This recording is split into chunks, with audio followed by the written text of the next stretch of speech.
Hello বন্ধুরা, welcome to my channel holiday রাই তুই যাসিস।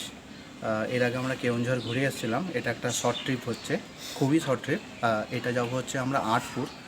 হলিডে রাইডারের কিছুজন আছে, তারা ফ্যামিলি নিয়ে সঙ্গে আমরা যাচ্ছি আটপুরে। এখন বাজে হচ্ছে ঘড়িতে 8:30। আমরা হচ্ছে যাবো এখন বড়গেছিয়া হয়ে আটপুর ঢুকবো। পাশাপাশি সব একসঙ্গে গিয়ে একটা জায়গায় আমরা জয়েন হবো। তো ওখান থেকে আমরা আবার শুরু করব। আপাতত এখন বাড়ি থেকে বেরোচ্ছি, রাস্তায় যেতে যেতে দেখাবো। খুব শর্ট ট্রিপ এটা একটা, দুপুরে গিয়ে আমরা সন্ধ্যার মধ্যে ফিরে আসব। যাওয়ার পর যেতে যেতে দেখাবো, ওখানে গিয়ে দেখাবো কী কী আছে। দেখতে থাকুন আমার channel holiday ride with Ashish. আপাতত এখানে 4টে বাইক আছে। এই জায়গাটার নাম হচ্ছে খটির বাজার, আন্দুলের খুব কাছেই, খুব ফেমাস জায়গা। আপনাদের একটু দেখিয়ে দিই। এবারে আমাদের সঙ্গে সব আমাদের মিসেস আছে, দাদাদের সঙ্গে সব বৌদিরা আছে, তাদেরকে একটু দেখিয়ে দিই, ইন্ট্রোডিউস করিয়ে দিই, তারপরে আমরা এখান থেকে যাব। আচ্ছা, এটা হচ্ছে আমার মিসেস, এটা হচ্ছে অরিন্দম দা। বৌদিকে তো আপনারা আগে থেকেই দেখেছেন। এবার আমাদের অ্যাড হয়েছে, এই হচ্ছে আমাদের রাজুদা, এটা হচ্ছে ছোটুদা। আমরা তো কেওনঝড় ট্রিপ করেইছিলাম বৌদি। কোথার মোড়, এরপরে আমরা আটপুরের দিকে যাব, গিয়ে বাকিটা আপনাদেরকে দেখাবো। যতবারই আমরা আটপুর গেছি বা আমরা যতবারই জয়রামবাটি কামারপুকুর যাই, আমরা এই বড়গেছিয়া হয়ে এই রুটটাই ধরি। আর এই যে চায়ের দোকানটা দেখছেন আমার ডান দিকে, এই চায়ের দোকানটা আমরা প্রতিবারে দাঁড়াই। তারপর 3:30টার সময় দুপুরবেলা খাওয়া দাওয়া করে চুমুকটা কেমন লাগছে? হ্যাঁ রাজুদা, ফার্স্ট ক্লাস লাগছে না? বেরিয়ে পড়ুন। বকপদা মোড়ে একটা টি ব্রেক দেওয়ার পর আমরা আটপুর ঢুকি। সামনে যেটা দেখতে পাচ্ছেন এটা হচ্ছে আটপুরের মেন মন্দির, স্বামী প্রেমানন্দজি মহারাজের পৈতৃক ভিটে এটা। সবার প্রথমে পিছনে একটা মঠ আছে, আমরা সেই মঠে যাব, তারপরে আস্তে আস্তে বাদবাকিটা দেখাবো। আমরা ফাইনালি এখন আটপুর চলে এসেছি। আটপুরের মন্দিরগুলো পরে দেখবো, আগে আমরা এই মঠের সামনেটা এসেছি। এই মঠে কিছুক্ষণ টাইম স্পেন্ড করব, কিছুক্ষণ দাঁড়িয়ে তারপর আমরা ওইদিকে বড় মন্দির আছে, হ্যাঁ ওখানে একটা বড় নাট মন্দির আছে, ওগুলো দেখব। নরেন্দ্র সরোবরে যাব, আগে এইটা দেখিয়ে নিই, তারপরে আমরা এগিয়ে যাব। ফুল গাছটি দেখতে পাচ্ছেন, এটা খুব ঐতিহাসিক গাছ। লাস্ট আমফানে এই গাছটা ভেঙে পড়ে গিয়েছিল। পশ্চিমবঙ্গ সরকারকৃত পুরাকৃতি করার জন্য পরিষ্কার পরিচ্ছন্ন। আপনাদেরকে বলবো, আপনারা যদি আসেন পরিষ্কার পরিচ্ছন্নই রাখবেন, প্লাস্টিকটা বর্জন করবেন। এখানে আপনাদের একটু চারিদিকটা ঘুরিয়ে দেখাই। এই দেখুন সুন্দর কাজ করা আছে, আমি দেখাতে পারছি কিনা জানি না। এই দেখুন,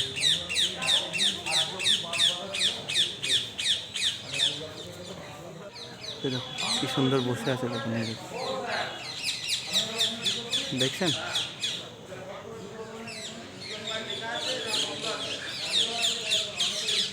প্রচুর টিয়া পাখি আছে এখানে।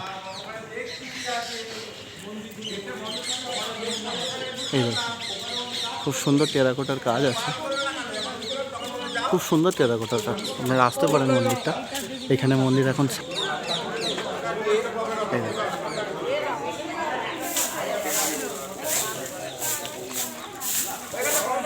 সামনে যে আটচালাটি দেখতে পাচ্ছেন, এটা উল্টানো নৌকোর মতো। এটা বাংলা তথা ভারতবর্ষের বৃহত্তম আটচালা বলা চলে। দেখুন, কিন্তু আস্তে আস্তে আমাদের এই ট্যুরিস্টদের জন্য এটাকে নষ্ট করে দেওয়ার জন্য এটাকে এরা বন্ধ রেখেছেন। আমরা রিকোয়েস্ট করতে এটাকে একটু খুলে দিয়েছে। তো যতটা পারছি আপনাদের দেখানোর চেষ্টা করছি। এখান থেকে দাদাকে পেয়েছি, আমরা বলবো একটু এখানকার ইতিহাস সম্বন্ধে যদি একটু বলেন। আপনার নামটা দাদা একটু বলবেন? মিত্র, আমি এই পরিবারের সদস্য। এটা হচ্ছে রাধা গোবিন্দজিউর মন্দির, যেটা হচ্ছে এখন পশ্চিমবঙ্গের দ্বিতীয় বৃহত্তম টেরাকোটা উচ্চতায় প্রথম এত বড় উচ্চতার টেরাকোটা মন্দির নেই। এবং 1786 খ্রিস্টাব্দ নাগাদ কৃষ্ণরাম মিত্র কর্তৃক এই রাধা গোবিন্দ মন্দির প্রতিষ্ঠা, এবং পুরোটা গঙ্গা জল এবং গঙ্গা মাটি, এবং কোনো মূর্তি বা কোনো প্যানেলের সঙ্গে কোনো প্যানেলের কোনো মিল নেই, সবটাই আলাদা। এবং এখানে আছে আপনার হচ্ছে বুলন দরওয়াজার কাজ, রাজস্থানী মিনিয়েচারের কাজ, 108টা পদ্ম ফুলের কাজ, চুনসুরকির ওপর পঙ্খের কাজ, ইনক্রেডিবল ইন্ডিয়ার দ্বিতীয় লোগো মানে পালতোলা নৌকা, ইনক্রেডিবল ইন্ডিয়ার প্রথম লোগো, একদিকে দুর্গা একদিকে কালী, কোনো বৈষ্ণব মন্দিরে শিব দুর্গা কালী রেজিস্ট্যান্ট থাকে না। এখানে আছে পলাশির যুদ্ধ আছে, মিশরের আনুবিস আছে, প্রবীর আছে, গুরু নানক আছে, সুমেরীয় সভ্যতা, মানে কোনোটার সঙ্গে কোনোটার মিল নেই, সবটাই আলাদা। এবং এইটা হচ্ছে বাবুরাম ঘোষের মায়ের বাড়ির পুজো। বাবুরাম ঘোষের মা ছিলেন মাতঙ্গিনী মিত্র এ বাড়ির মেয়ে, এবং 1886 24শে ডিসেম্বর দুবার নরেন্দ্রনাথ হয়, একবার বিবেকানন্দ উনি এই মন্দিরের ওপর আসেন এবং এই মন্দির সম্পর্কে 1893 শিকাগো ধর্মসভায় উনি বক্তৃতা দিয়েছিলেন। এবং পরবর্তীকালে এটা ফরাসি দর্শন ওমারুল্লাহ তার ইতিহাস বইতে লন্ডনের স্কয়ার, ইংল্যান্ডের অ্যালবার্ট হল এটাকে তুলে ধরার প্রচেষ্টা করে। এবং আটপুর একটি বিখ্যাত প্রাচীন জনপদ, যেখানে হচ্ছে নিত্যানন্দ মহাপ্রভু, জাহ্নবী দেবী এবং পরমেশ্বর দাস ঠাকুরের দাঁতন কাঠি জুতো জোড়া থেকে পাটবাড়ি, এবং আপনার হচ্ছে বলরাম বোস, বাণীকুমার ভট্টাচার্য, রসিকলাল দত্তর মতো বিখ্যাত মানুষের বাস। এই যে বাইরে যে 500 বছরের বকুল গাছটা আছে, ওটা হচ্ছে কন্দর্প নারায়ণ মিত্র যখন কোন্নগর থেকে যখন আসেন তখন এই গাছের তলায় বসেন এবং নারায়ণ শিলাটা গাছের ডালে রেখেছিলেন এবং খড়ের চালের ভেতর ছোটো করে দুর্গাপুজো কালী পুজো শুরু করেছিলেন। এটা হচ্ছে 1683 1090 বঙ্গাব্দ। এবং মিত্ররা প্রথমে ছিল শাক্ত, তারপর শৈব, তারপর বৈষ্ণব। কন্দর্পনারায়ণ মিত্র ছিলেন শাক্ত এবং 1747 এক ছেলে এবং 8 ছেলা করেছিলেন কৃষ্ণরাম মিত্র বর্ধমান রাজার দেয়ান থাকাকালীন। উনি করলেন কি, শাক্ত, শৈব এবং বৈষ্ণবকে খড়ের চাল কাঁঠাল কাঠের চণ্ডীমণ্ডপের ভেতর লিপিবদ্ধ করলেন এবং মেরির কোলে যিশু, কনফুসিয়াস, বুদ্ধদেবকে তুলে দেবেন। এবং যেটা হচ্ছে বাইরে আছে কৃষ্ণের নৃসিংহবধ, শঙ্খচক্র, গদা অবতারে শ্রীকৃষ্ণ, শিব পার্বতীর দৃশ্য। এবং 1747 আছে সাহেব মেম সাহেবদের ছবি, যেটা ফরেনারদের কাছে বিশেষ আকর্ষণীয়। তারপর 1747 থেকে 67-তে বাইরে 5টা শিব মন্দির গঠন করেন। এটা হচ্ছে গঙ্গাধর, রামেশ্বর, মানেশ্বর, জলেশ্বর, ফুলেশ্বর। রামেশ্বর এবং মানেশ্বরের মধ্যখানে একটি দোলমোচ্ছব গঠন করে এরই আদলে দক্ষিণেশ্বরের মণ্ডপ তৈরি হয়। এবং 1786 খ্রিস্টাব্দে এই রাধাকৃষ্ণ মন্দির। এতগুলি মন্দির তৈরি করতে না 2 লক্ষ টাকা ব্যয় হয়, কিন্তু এই মন্দিরটি তৈরি করতে না 1 লক্ষ টাকা ব্যয় হয়। কিন্তু পুরোটাই গঙ্গা জল, গঙ্গা মাটি দিয়ে তৈরি। কিন্তু কোনো এক স্কুল নষ্ট করে দেওয়ার জন্য এবং 80%-এর মধ্যে 60% বাঙালি মানুষ নষ্ট করে দেওয়ার জন্য এখন ওপরে ওটা সম্পূর্ণ নিষেধ করা ছিল, তাই আস্তে আস্তে সেটাকে হ্রাস করা হচ্ছে, এখন ওপরে উঠতে পারছে। কিন্তু টেরাকোটাগুলো বাংলার প্রাচীন সম্পদ, কতদিন বাঁচবে জানি না, কিন্তু টেরাকোটাকে বাঁচানোর জন্য আপনাদেরও বদ্ধপরিকর করে এগিয়ে আসতে হবে সরকারকে, যেহেতু সংরক্ষণের দায়িত্ব তাদের হাতে আছে। কিন্তু সেইভাবে তুলে ধরার কোনো প্রচেষ্টা নেই, যার ফলে আটপুর একটা বিখ্যাত প্রাচীন জনপদ আস্তে আস্তে হারানোর পথে। নমস্কার, আমি সুধীর মিত্র। ভাই যেমন বললেন, আপনারাও চেষ্টা করবেন, এখানে আসুন।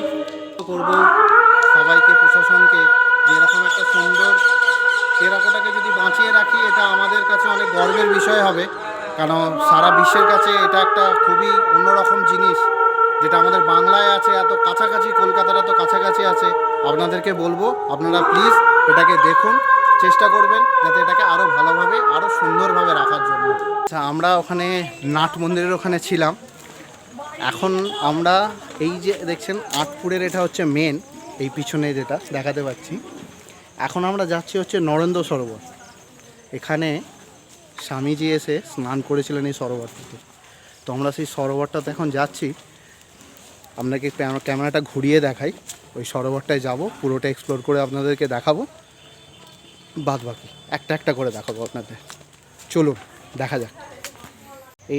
এই দিক থেকে এবার বাঁ দিক নিতে হবে, মানে সেই আগেকার দিনে গ্রাম্য যেরকম পুকুরে যাওয়ার যেরকম রাস্তা ছিল, মাটির কাঁচা রাস্তা, এখনও সেইটা এখনও এরকমই সেই পরিবেশটা আছে এখনও। এই যে সামনে যে সরোবরটা দেখছেন, এটার নামই হচ্ছে নরেন্দ্র সরোবর। স্বামীজি যতবারই আটপুর এসেছিলেন এই সরোবরটাতেই স্নান করতেন। ওনাদের যে 9 জন গুরুভাই আছে, ওনারা যখনই আসতেন এটাতে স্নান করতেন, সেই জন্যে ওনার নাম অনুসারে এটাকে নরেন্দ্র সরোবর বলা হয়।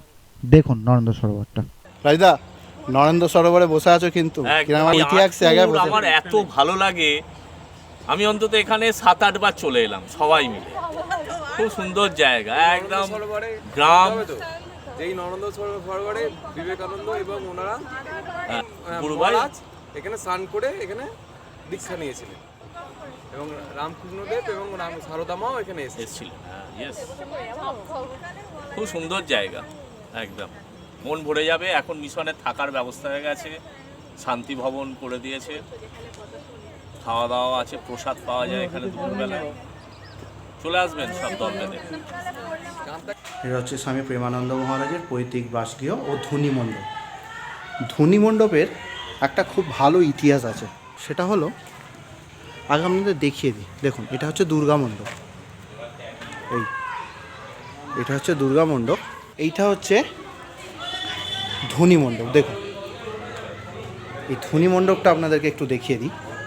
স্বামীজির যে 9 জন গুরু ভাই ছিলেন, তারা এখানেই দীক্ষা নিয়ে 9 জন কিন্তু এখানেই সর্বত্যাগী হয়েছিলেন।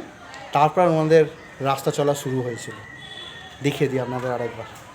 9 জনের ছবি আপনাকে দেখাতে যাচ্ছি। দেখুন, এই ধনী মঞ্চের সামনে 9 জন সর্বত্যাগী হয়েছিল। এখান থেকেই ওনাদের রাস্তা চলা শুরু হয়েছিল। তারপর তো বাদবাকিটা পুরোটাই ইতিহাস, আপনারা সবাই জানেন।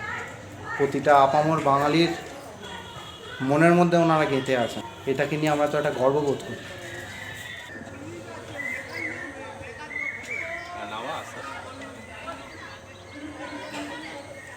রঞ্জন মহারাজের নাম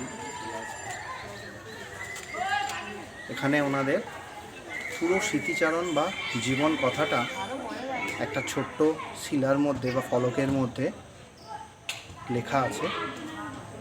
এরকম সবার নাম দেওয়া আছে: নরেন্দ্র বিবেকানন্দ, বাবুরাম প্রেমানন্দ, শরৎ শারদানন্দ, শশী হয় রমকৃষ্ণানন্দ, তারক হয় শিবানন্দ, কালী হয় অভিনানন্দ, নিরঞ্জন হয় নিরঞ্জনানন্দ, গঙ্গাধর হন অক্ষরানন্দ, শারদ হয় ত্রিগুণাতীতানন্দ।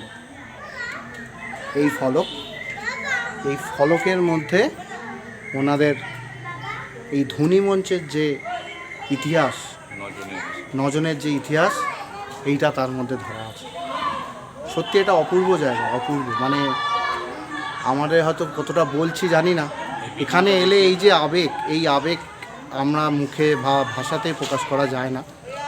এগুলো আপনারা আসুন, চাক্ষুষ করুন, তাহলে বুঝতে পারবেন। এরপরে দ্বিতলে স্বামীজি এবং সারদা মা যতবারই এখানে এসেছিলেন, যে ঘরটায় থাকতেন সেই ঘরটায় আপনাদের দেখাবো। এই সিঁড়ি দিয়ে উঠে উপরে ঘর, চলুন আপনাদের দেখিয়ে দিই। দেখুন, এখনও সেই পুরানো আমলের গেট, সেই ঐতিহ্যটা এখনও ধরা আছে এখানে। এই দেখুন ডান দিকে,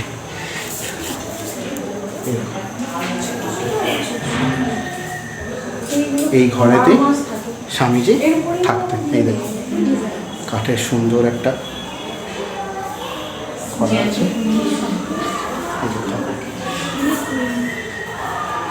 ওনার একটা ছবি দেওয়া আছে, সবারই এখানে একটা ছবি দেওয়া আছে। আর এই যে বেডটা দেখতে পাচ্ছেন বা বিছানাটা দেখতে পাচ্ছেন, এই বিছানাটাতে শায়িত হতেন। সেই পুরানো ঐতিহ্যটা এখনও ধরা আছে এর মধ্যে। এই দেখুন, এইটা হচ্ছে ওনার 9 জন যে গুরু ভাই ছিলেন, 9 জন গুরু ভাইয়ের এখানে ছবিটা ধরা আছে। এই দেখুন, নামগুলোর আগেও আপনাদের দেখিয়েছি, নিচের ফলকে একটা দেয়া আছে। সারদামা এখানে ছিল। এই দেখুন, এটা ওই একই কারুকার্য করা আছে। মায়ের একটা সুন্দর মূর্তি আছে।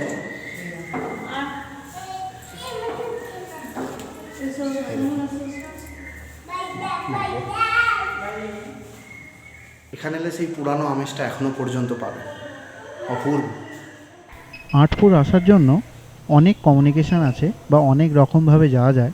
হাওড়া থেকে তারকেশ্বরগামী বা হরিপালগামী যে কোনো ট্রেন ধরে তারকেশ্বর অথবা হরিপালে নেবে আপনারা বাসে, টেকারে বা অটোতে আসতে পারেন, অথবা ডোমজুর থেকে বরগেছিয়া হয়ে জাঙ্গিপাড়া হয়ে সেখান থেকে আপনারা টোটো বা অটো করে তড়ার মোড় বা আটপুর আশ্রম বললে সেখান থেকে আপনি যেতে পারেন। কলকাতা থেকে যদি আপনারা আটপুর আসতে চান তাহলে দুরকমভাবে আসা যায়। প্রথমটা হচ্ছে বড়ানগর হয়ে ডানকুনি মশাট হয়ে আটপুর, অথবা দ্বিতীয় হুগলি সেতু পেরিয়ে অঙ্কুরহাটি থেকে মাকড়দা হয়ে আপনারা জাঙ্গিপাড়া হয়ে আটপুর ঢুকতে পারেন।